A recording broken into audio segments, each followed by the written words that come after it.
ஓம் சாந்தி. இனிமையான குழந்தைகளே, நீங்கள் பாரதத்தின் மிகவும் அதிக மதிப்பு வாய்ந்த வேலைக்காரர்கள். நீங்கள் ஸ்ரீமத் படி உங்களுடைய உடல், மனம், பொருளினால் இதை ராமராஜ்யமாக மாற்ற வேண்டும். கேள்வி: உண்மையான அலௌகிக சேவை எது? அதை குழந்தைகளாகி நீங்கள் இப்போது செய்கிறீர்கள்.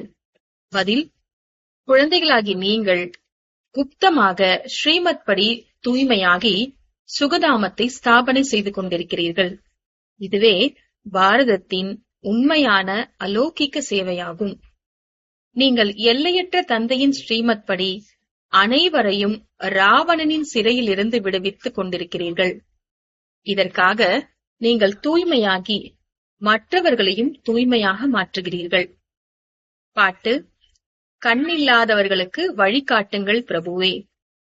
ஓம் சாந்தி. ஓ பிரபுவே, ஈஸ்வரா, பரமாத்மா என்று கூறுவதற்கும் அப்பா என்று கூறுவதற்கும் எவ்வளவு வித்தியாசம் இருக்கிறது. ஓ பிரபுவே என்று கூறும்போது எவ்வளவு மதிப்பிருக்கிறது. அவரை தந்தை என்று கூறும்போது தந்தை என்பது மிகவும் சாதாரணமாக இருக்கிறது. பல தந்தைகள் இருக்கிறார்கள். ஓ பிரபு, ஓ ஈஸ்வரா என பிரார்த்தனை செய்யும் போது கூறுகிறார்கள். தந்தையே என ஏன் கூறுவதில்லை? பரம தந்தை அல்லவா? ஆனால் தந்தை என்ற வார்த்தை மறைந்திருக்கிறது. பரமாத்மா என்ற வார்த்தை உயர்ந்திருக்கிறது. ஓ பிரபுவே, கண்ணில்லாதவர்களுக்கு வழிகாட்டுங்கள் என அழைக்கிறார்கள். பாபா எங்களுக்கு முக்தி, ஜீவன் முக்தியின் வழியை காண்பியுங்கள் என ஆத்மாக்கள் கூறுகின்றன. பிரபுவே என்ற வார்த்தை எவ்வளவு பெரியது. தந்தை என்ற வார்த்தை எளியதாக இருக்கிறது. இங்கே தந்தை வந்து புரிய வைக்கின்றார் என நீங்கள் அறிகிறீர்கள். லௌகீக முறைப்படி நிறைய தந்தைகள் இருக்கிறார்கள். தாயும் நீயே, தந்தையும் நீயே எனவும் அழைக்கிறார்கள். எவ்வளவு சாதாரண வார்த்தை. ஈஸ்வரா அல்லது பிரபுவே என கூறும்போது அவர் என்னதான் செய்ய முடியாது என நினைக்கிறார்கள். இப்போது தந்தை வந்திருக்கின்றார் என்பதை குழந்தைகளாகி நீங்கள் புரிந்து கொண்டிருக்கிறீர்கள். பாபா மிகவும் உயர்ந்த வழியை எளிதாக தெரிவிக்கின்றார்.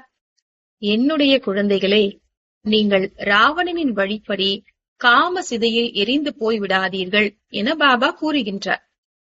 இப்போது நான் உங்களை தூய்மையாக்கி வீட்டிற்கு அழைத்து செல்வதற்காக வந்திருக்கின்றேன். தூய்மை இல்லாமல் இருக்கும் எங்களை தூய்மையாக்குங்கள் என்றுதான் தந்தையை அழைத்தார்கள். உங்களுக்கு சேவை செய்வதற்காக நான் வந்திருக்கின்றேன் என பாபா கூறுகின்றார். குழந்தைகளாகி நீங்களும் முழு பாரதத்தின் அலௌகிக சேவையை செய்தீர்கள். இந்த சேவையை வேறு யாரும் செய்ய முடியாது. நீங்கள் பாரதத்திற்காக தான் செய்கிறீர்கள். நீங்கள் ஸ்ரீமத் படி தூய்மையாகி மேலும் பாரதத்தை மாற்றுகிறீர்கள். ராமராஜ்யம் வேண்டும் என அண்ணல் காந்திகள் விரும்பினார். இப்போது வேறு எந்த மனிதனும் ராமராஜ்யத்தை உருவாக்க முடியாது. பதீத பாவனா என பிரபுவை ஏன் அழைத்திருக்க வேண்டும்? இப்போது குழந்தைகளாகிய உங்களுக்கு பாரதத்தின் மீது எவ்வளவு அன்பு இருக்கிறது. உண்மையான சேவையை நீங்கள் செய்கிறீர்கள். முக்கியமாக பாரதத்திற்கும் ஒட்டுமொத்தமாக உலகத்திற்கும் சேவை செய்கிறீர்கள். பாரதத்தை மீண்டும் ராமராஜ்யமாக பாபுஜி, அதாவது தேசத்தந்தை மகாத்மா காந்திஜி விரும்பியபடி மாற்றுகின்றோம் என நீங்கள் அறிகிறீர்கள். அவர் எல்லைக்கு உட்பட்ட பாபுஜி, இவரோ எல்லைக்கு அப்பாற்பட்ட பாபுஜி. இவர் எல்லைக்கு அப்பாற்பட்ட சேவை செய்கின்றார். இதை குழந்தைகளாகி நீங்கள் தான் அறிகிறீர்கள். உங்களில் கூட வரிசை கிரமமாக தான் நாம் ராமராஜ்யத்தை உருவாக்கப் போகின்றோம் என்ற பெருமிதம் இருக்கிறது. நீங்கள் அரசு ஊழியர்கள். நீங்கள் தெய்வீக அரசை உருவாக்குகிறீர்கள். உங்களுக்கு பாரதத்தை பற்றிய பெருமிதம் இருக்கிறது. சத்யுகத்தில் இது தூய்மையான பூமியாக இருந்தது. இப்போது தூய்மையற்றதாகிவிட்டது என அறிகிறீர்கள். இப்போது நாம் பாபா மூலமாக மீண்டும் தூய்மையான பூமியாக, சுகதாமமாக, உத்தமாக மாற்றிக் கொண்டிருக்கின்றோம் என நீங்கள் அறிகிறீர்கள். ஸ்ரீமத் படி கூட மறைமுகமாக கிடைத்துக் கொண்டிருக்கிறது. நீங்கள் பாரத அரசிற்காக தான் செய்து கொண்டிருக்கிறீர்கள். நீங்கள் ஸ்ரீமத் படி பாரதத்திற்கு தன்னுடைய உடல், மனம், பொருளினால் உயர்ந்ததிலும் உயர்ந்த சேவை செய்து கொண்டிருக்கிறீர்கள். காங்கிரஸ்காரர்கள் எவ்வளவு முறைகள் சிறைகளுக்கு சென்றிருக்கிறார்கள். நீங்கள் சிறைகளுக்கு செல்ல வேண்டிய அவசியம் இல்லை. உங்களுடையது ஆன்மீக விஷயமாகும். நீங்கள் 5 விகாரங்கள் என்ற ராவணனுடன் போரிட்டுக் கொண்டிருக்கிறீர்கள். ராவணன் தான் முழு உலகையும் ஆட்சி செய்து கொண்டிருக்கின்றான். இது உங்களுடைய சேனையாகும். லங்கை என்பது மிக சிறிய தீவாகும். இந்த சிருஷ்டி எல்லையற்ற தீவாகும். நீங்கள் எல்லையற்ற தந்தையின் உயர்ந்த வழிப்படி அனைவரையும் ராவணனின் சிலையிலிருந்து விடுவிக்கிறீர்கள். இந்த தூய்மையில்லாத அசுத்த உலகம் அழியதான் போகிறது என நீங்கள் அறிகிறீர்கள். நீங்கள் சிவசக்திகள். இந்த கோபியர் கூட சிவசக்திகள் ஆவார்கள். நீங்கள் யுத்தமாக பாரதத்திற்கு மிக பெரிய சேவை செய்து கொண்டிருக்கிறீர்கள். இன்னும் போக போக அனைவருக்கும் தெரியும். உங்களுடையது ஸ்ரீமத் படியான ஆன்மீக சேவையாகும். நீங்கள் குப்தமாக இருக்கிறீர்கள். இந்த பிகே பாரதத்தை தன்னுடைய உடல், மனம், பொருளினால் உயர்ந்ததிலும் உயர்ந்த உண்மையான கண்டமாக மாற்றுகிறார்கள் என அரசாங்கத்திற்கு தெரியவில்லை. பாரதம் உண்மையான கண்டமாக இருந்தது. இப்போது பொய்யான கண்டமாகிவிட்டது. உண்மையானவர் ஒரு தந்தைதான். கடவுள் உண்மையானவர், அதாவது சத்தியமானவர் என்று சொல்லப்படுகிறது. நரனிலிருந்து நாராயணனாக மாறுவதற்காக சத்தியமான கல்வியை உங்களுக்கு கொடுத்து கொண்டிருக்கின்றார். போன கல்பத்தில் கூட உங்களை நரனிலிருந்து நாராயணனாக மாற்றினேன் என பாபா கூறுகின்றார். ராமாயணத்தில் என்னென்ன கதைகள் எழுதியிருக்கிறார்கள்? ராமர் குரங்கு சேனை வைத்திருந்தார் என கூறுகிறார்கள். முதலில் நீங்கள் குரங்கு போன்று இருந்தீர்கள். ஒரு சீதையை பற்றிய விஷயம் அல்ல. நாம் எப்படி ராவண ராஜ்யத்தை அழிப்பது, ராம ராஜ்யத்தை உருவாக்குவது என்பதை பாபா புரிய வைக்கின்றார். இதில் எந்த துன்பமும் இல்லை. அவர்கள் எவ்வளவு செலவு செய்கிறார்கள்? ராவணனின் கொடும்பாவியை செய்து பிறகு அதை எரிக்கிறார்கள். எதையும் புரிந்து கொள்வதில்லை. பெரிய பெரிய மனிதர்கள் அனைவரும் போகிறார்கள். வெளிநாட்டவர்களுக்கும் காண்பிக்கிறார்கள். ஆனால் எதையும் புரிந்து கொள்வதில்லை. இப்போது தந்தை புரிய வைக்கின்றார் என்றால், குழந்தைகளாகிய உங்கள் மனதில் நாம் பாரதத்திற்கு உண்மையான ஆன்மீக சேவை செய்து கொண்டிருக்கின்றோம் என்ற உற்சாகம் எவ்வளவு இருக்கிறது. மற்றபடி முழு உலகமும் ராவணனின் வழிப்படி சென்று கொண்டிருக்கிறது. நீங்கள் ராமரின் வழிப்படி செல்கிறீர்கள். ராமர் என்று வேண்டுமானாலும் சொல்லுங்கள், சிவன் என்று வேண்டுமானாலும் சொல்லுங்கள். சிறிய பெயர் வைத்திருக்கிறார்கள். குழந்தைகளாகி நீங்கள் ஸ்ரீமத் படி நடக்கும் அதிக மதிப்பு வாய்ந்த சேவாதாரிகள். ஓ பதீத்த பாவனா, வந்து எங்களை தூய்மையாக்குங்கள் என கூறுகிறார்கள். சத்யுகத்தில் நமக்கு எவ்வளவு சுகம் கிடைக்கிறது என நீங்கள் அறிகிறீர்கள். ஏராளமான செல்வம் கிடைக்கிறது. அங்கே சராசரி வயது கூட எவ்வளவு அதிகமாக இருக்கிறது. அங்கே அனைவரும் யோகிகள், இங்கே அனைவரும் போகிகள். அவர்கள் தூய்மையானவர்கள், இங்கேயோ தூய்மை இல்லாதவர்களாக இருக்கிறார்கள். எவ்வளவு இரவு பகலுக்குள்ளான வித்தியாசம் இருக்கிறது. கிருஷ்ணரை கூட யோகி என்கிறார்கள், மகாத்மா எனவும் கூறுகிறார்கள்.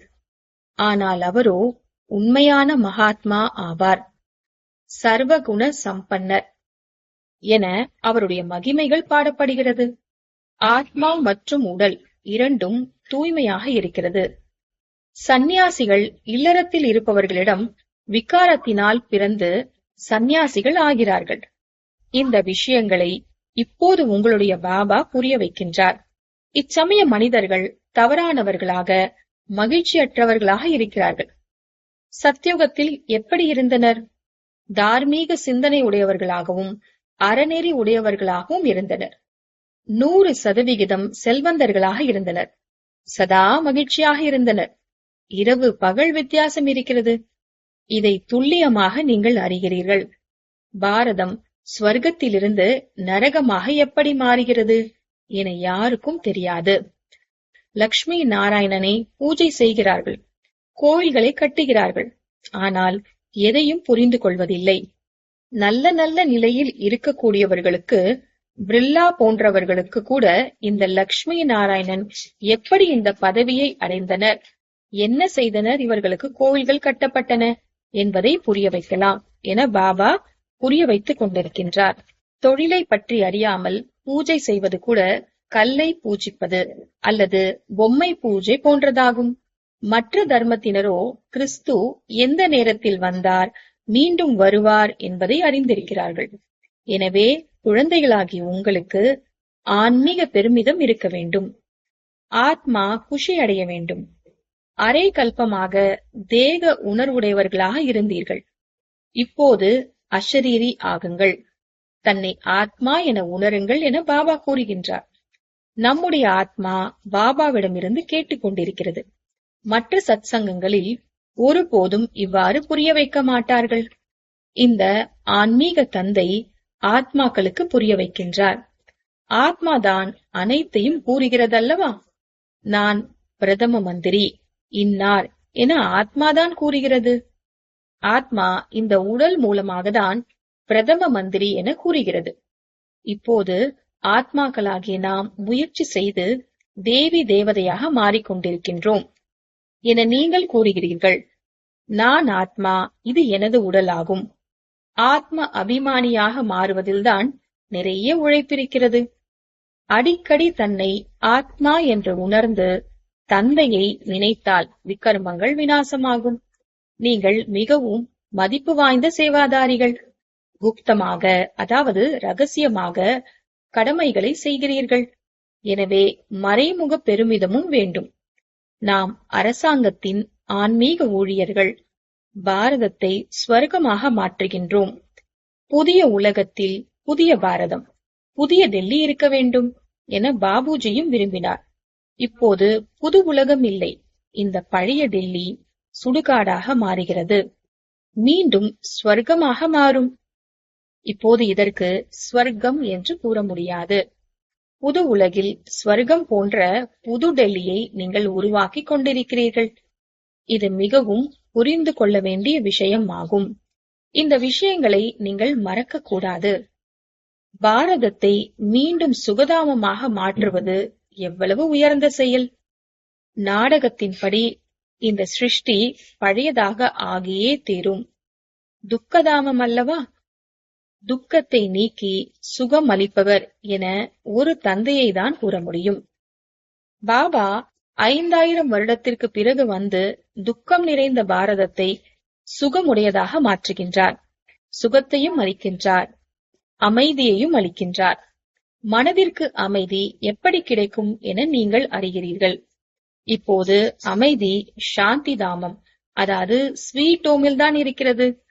அதற்கு சாந்தி தாமம் என கூறப்படுகிறது. அங்கே சத்தம் இல்லை, துக்கமும் இல்லை, சூரியன் சந்திரன் போன்றவைகளும் இல்லை. இப்போது குழந்தைகளாகிய உங்களுக்கு இந்த ஞானம் அனைத்தும் இருக்கிறது. தந்தையே வந்து கீழ்ப்படிந்த வேலைக்காரனாக இருக்கின்றார் அல்லவா? ஆனால் தந்தையை முற்றிலும் அறியவில்லை. அனைவரையும் மகாத்மா என்று கூறுகிறார்கள். இப்போது ஸ்வர்க்கத்தில் இருப்பவர்களை தவிர வேறு யாரையும் மகாத்மா என்று கூற முடியாது. அங்கேதான் தூய்மையான ஆத்மாக்கள் இருக்கிறார்கள். தூய்மை இருந்தது என்றால் சுகம் சாந்தியும் இருந்தது. இப்போது தூய்மை இல்லை, எனவே எதுவும் இல்லை. தூய்மைக்குதான் மரியாதை இருக்கிறது. தேவதைகள் தூய்மையாக இருக்கிறார்கள். ஆகவேதான் அவர்களுக்கு முன்பு தலை வணங்குகிறார்கள். தூய்மையானவர்களுக்கு பாவனமானவர்கள் என்றும், தூய்மையற்றவர்களுக்கு பத்தீத்தமானவர்கள் என்றும் பெயர். இவரோ முழு உலகத்திற்கும் எல்லையற்ற பாபுஜி. இவ்வாறு மேயரை கூட நகர தந்தை என்று கூறுகிறார்கள். அங்கே இது போன்ற விஷயங்கள் இருக்காது. அங்கே அனைத்தும் ஒழுங்கு முறைப்படி நடக்கிறது. ஓ பதீத்த பாவனா, வாருங்கள் என்று அழைக்கிறார்கள். தூய்மையாகுங்கள் என பாபாவும் கூறுகின்றார். இது எப்படி முடியும்? பிறகு குழந்தைகள் எப்படி பிறப்பார்கள்? சிருஷ்டி எப்படி விருத்தியாகும் என கேட்கின்றார்கள். லக்ஷ்மி நாராயணன் நிர்விகாரியாக இருந்தனர் என அவர்களுக்கு தெரியாது. குழந்தைகளாகி நீங்கள் எவ்வளவு எதிர்ப்புகளை பொறுத்துக் கொள்ள வேண்டியிருக்கிறது. நாடகத்தில் போன கல்பத்தில் என்ன நடந்ததோ அது திரும்ப நடக்கிறது. நாடகம் என்பதோடு இருந்துவிடக் கூடாது. நாடகத்தில் என்ன இருக்கிறதோ அது கிடைக்கும் என்பது கிடையாது. பள்ளிக்கூடத்தில் இவ்வாறு நினைத்து கொண்டு அமர்ந்திருந்தால் யாராவது தேர்ச்சி பெற முடியுமா? ஒவ்வொரு விஷயத்திற்காகவும் மனிதர்கள் முயற்சி செய்கிறார்கள். முயற்சி இல்லாமல் தண்ணீர் கூட கிடைக்காது. ஒவ்வொரு நொடியும் செய்யக்கூடிய முயற்சியானது பலனை பெறுவதற்கே ஆகும். இந்த எல்லையற்ற முயற்சி செய்வது எல்லையற்ற சுகத்திற்காக ஆகும். இப்போது பிரம்மாவின் இரவிலிருந்து பிராமணர்களின் இரவு, மீண்டும் பிராமணர்களின் பகல் தோன்றும். சாஸ்திரங்களில் படித்தார்கள், ஆனால் புரிந்து கொள்ளவில்லை. பக்தி தனி, ஞானம் தனியாகும். நீங்கள் காம சிதையில் அமர்ந்து அனைவரும் கருப்பாகிவிட்டீர்கள் என பாபா கூறுகின்றார். கிருஷ்ணரை கூட ஷியாம் சுந்தர் என கூறுகிறார்கள் அல்லவா? பூஜாரிகள் குருட்டு நம்பிக்கை உடையவர்களாக இருக்கிறார்கள். எவ்வளவு தத்துவ பூஜைகள் செய்கிறார்கள். ஷரீரத்தை பூஜிக்கிறார்கள் என்றால் அதுவும் 5 தத்துவங்களை பூஜிப்பதாக ஆகிவிடுகிறது. இதற்குதான் விபச்சாரி, அதாவது பல தெய்வங்களை பூஜிக்கும் பூஜை என்று கூறப்படுகிறது. முதலில் பக்தியும் தூய்மையாக யதார்த்தமாக இருந்தது. ஒரு சிவனை மட்டுமே வணங்கினார்கள். இப்போது பாருங்கள், எவற்றையெல்லாம் பூஜை செய்து கொண்டிருக்கிறார்கள். பாபா அதிசயத்தை காண்பிக்கின்றார். ஞானத்தையும் புரிய வைத்துக் கொண்டிருக்கின்றார். முட்களை மலராக மாற்றிக் கொண்டிருக்கின்றார். அதற்கு மலர் தோட்டம் என்று பெயர். கராச்சியில் காவலுக்கு ஒருவர் இருந்தார். அவரும் தியானத்தில் சென்று விட்டார். நான் ஸ்வர்க்கத்தில் இருந்தேன், இறைவன் எனக்கு மலரை கொடுத்தார் என்று கூறினார். அவர் மிகவும் ஆனந்தமடைந்தார். அதிசயம் அல்லவா? அவர்கள் 7 அதிசயங்கள் என்கின்றார்கள். உண்மையில் உலக அதிசயம் ஸ்வர்க்கமாகும். இது யாருக்கும் தெரியவில்லை. உங்களுக்கு எவ்வளவு முதல் தரமான ஞானம் கிடைத்திருக்கிறது. நீங்கள் எவ்வளவு குஷி அடைய வேண்டும். எவ்வளவு உயர்ந்தவர் பாப்தாதா. ஆனால் எவ்வளவு எளிதாக இருக்கின்றார். அவரே நிராகார், நிர்விகாரி என பாபாவின் மகிமைகள் பாடப்படுகிறது. பாபா வந்துதான் சேவை செய்ய வேண்டும் அல்லவா? பாபா எப்போதும் குழந்தைகளின் சேவையை செய்து அவர்களுக்கு செல்வத்தை அளித்துவிட்டு பிறகு அவர் வானப்பிரஸ்த நிலையில் இருந்து விடுகின்றார். குழந்தைகளை தலை மீது தூக்கி வைத்துக் கொள்கின்றார். குழந்தைகளாகிய உங்களை உலகத்திற்கே அதிபதியாக மாற்றுகிறார். இனிமையான இல்லறத்திற்கு சென்று பிறகு இனிமையான சக்கரவர்த்தி பதவியை பெறுவீர்கள். நான் சக்கரவர்த்தி பதவியை அடைவதில்லை என பாபா கூறுகின்றார். உண்மையான பலனை எதிர்பார்க்காத சேவாதாரி ஒரே ஒரு தந்தைதான். எனவே குழந்தைகளுக்கு எவ்வளவு குஷி ஏற்பட வேண்டும். ஆனால் மாயை மறக்க வைக்கிறது.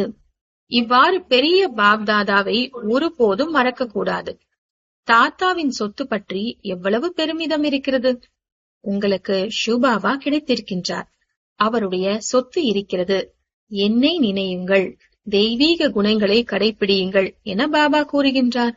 அசுர குணங்களை நீக்கிவிடுங்கள்.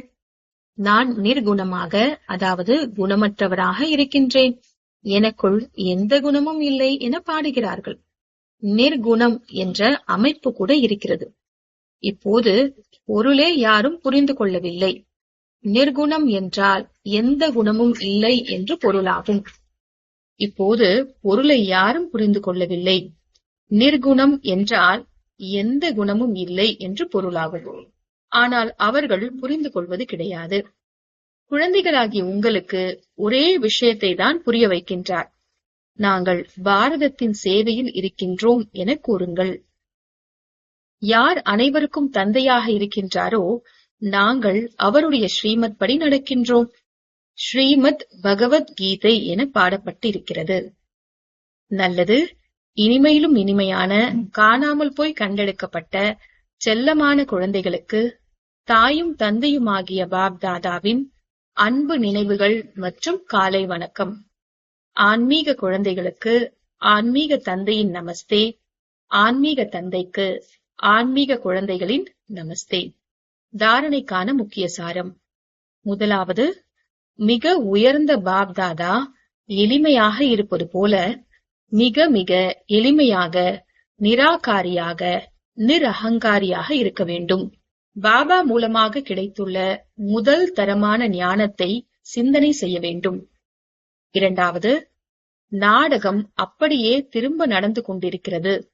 இதில் எல்லையற்ற முயற்சி செய்து எல்லையற்ற சுகத்தின் பிராப்தியை அடைய வேண்டும்.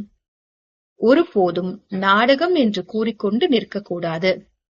சொத்திற்காக முயற்சி அவசியம் செய்ய வேண்டும். வரதானம்: அவ்யக்த ரூபத்தின் சாதனையின் மூலம் சக்திசாலி வாயுமண்டலத்தை உருவாக்கக்கூடிய அவ்யக்த ஃபரிஷ்தா ஆகுக. அவ்யக்த சொரூபத்தின் சாதனையின் மூலம் சக்திசாலி வாயுமண்டலத்தை உருவாக்கக்கூடிய அவ்யக்த ஃபரிஷ்தா ஆகுக. விளக்கம்: வாயுமண்டலத்தை சக்திசாலி ஆக்குவதற்கான சாதனம் தனது அவ்யக்த ஸ்வரூபத்தின் சாதனையாகும். இதற்கு அடிக்கடி கவனம் செலுத்த வேண்டும். ஏனெனில் எந்த விஷயத்தில் சாதனை செய்ய வேண்டுமோ அந்த விஷயத்தில்தான் கவனம் இருக்கும். ஆக அவ்யக்த சொரூபத்தின் சாதனை என்றால் அடிக்கடி கவனம் என்ற தபஸ்யா தேவை. ஆகையால் அவ்யக்த ஃபரிஷ்தா பவ என்ற வரதானத்தை நினைவில் வைத்து சக்திசாலி வாயுமண்டலத்தை உருவாக்கும் தபஸ்யா செய்யுங்கள். அப்போது உங்கள் முன் யார் வந்தாலும் அவர்கள் ஸ்தூல மற்றும் வீண் விஷயங்களிலிருந்து விடுபட்டு விடுவார்கள். ஸ்லோகன்: சர்வ சக்திவான் பாபாவை வெளிப்படுத்துவதற்கு ஏகாகிருதா சக்தியை அதிகப்படுத்துங்கள். சர்வ சக்திவான் பாபாவை வெளிப்படுத்துவதற்கு ஏகாகிருதா சக்தியை அதிகப்படுத்துங்கள். ஓம் சாந்தி.